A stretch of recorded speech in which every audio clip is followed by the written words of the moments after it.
Elias loved the hum of the CompuRescue workshop, the symphony of soldering irons and whirring fans. Tonight, however, the silence was deafening, broken only by the rhythmic drip from a leaky pipe. He was alone, wrestling with a laptop that seemed determined to stay dead.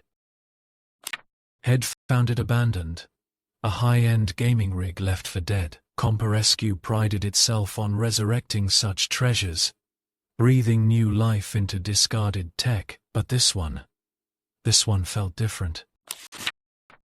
The screen flickered, displaying a single line of code. "Hello, Elias." His blood ran cold. He hadn't typed that. He tried to shut it down, but the power button was unresponsive. The keys began to type on their own, a chilling rhythmic clatter filling the empty room. A line of code scrolled across the screen, faster and faster, an unintelligible language that seemed to burrow into his mind. He felt a presence, cold and invasive. The air grew heavy, the temperature plummeting. A low growl emanated from the laptop speakers, a sound that felt ancient and malevolent. Images flashed across the screen, twisted faces, burning landscapes, and symbols he couldn't comprehend, yet felt in his bones. He tried to scream, but his voice was trapped in his throat. He was a prisoner in his own mind, watching the horror unfold.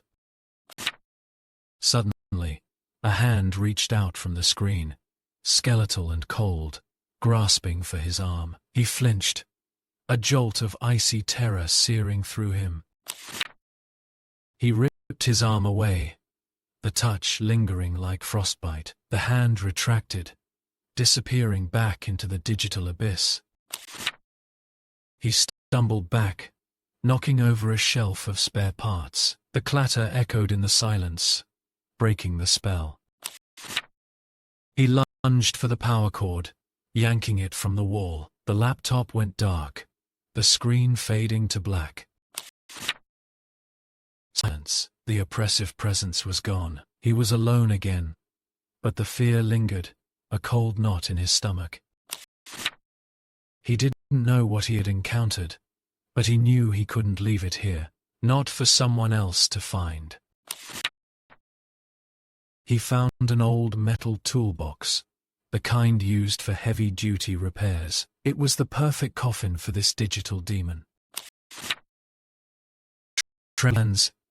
He carefully placed the laptop inside, the metal clanging shut with a hollow echo.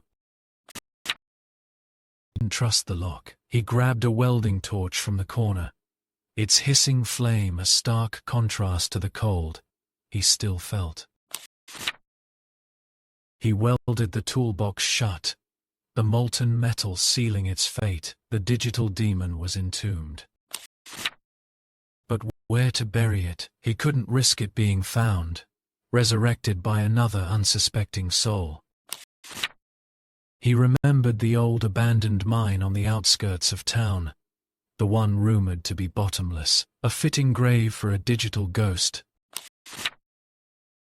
He loaded the toolbox into his beat-up truck, the springs groaning under the weight. The drive to the mine was silent, filled only with the hum of the engine and his own racing thoughts. The mine entrance was a gaping maw in the earth, a black void that seemed to swallow the light. He felt a shiver crawl down his spine.